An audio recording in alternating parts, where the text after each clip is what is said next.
பூந்தோட்டமாயிடும். வாழ்க்கையை போராட்டமாக நினைக்காமல் பூந்தோட்டமாகவே நினைச்சு ராஜா மாதிரி இருக்கிற ஒரு ராஜாவை எனக்கு தெரியும். நீங்கள் கூட பார்த்துருப்பீங்க. இங்கிலாந்து ராஜா. அவருக்கு அதிகாரம்னு ஒன்றும் கிடையாதுங்க. எல்லா ராணியமாக தான்.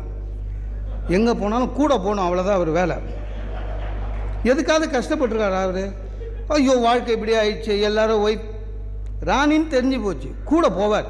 வருஷத்துக்கு 5 செட்டு கோட் சூட் எடுத்து கொடுக்குறாங்க, போட்டுன்னு கூட போவார். அந்த மாதிரி தான் கை கொடுக்கும், இவர் சும்மா தான் நிற்பார். விம்பிள்டன் வருவார், அந்த மாதிரி தான் கப்பு கொடுக்கும், இவர் சும்மா தான் நிற்பார். காம்படிஷன் யாருக்குன்னா அவருக்கும் அந்த அம்மாவோட செக்யூரிட்டிக்கும், யார் கிட்ட போய் நிற்கிறாங்கன்னு, அவ்வளோதான்.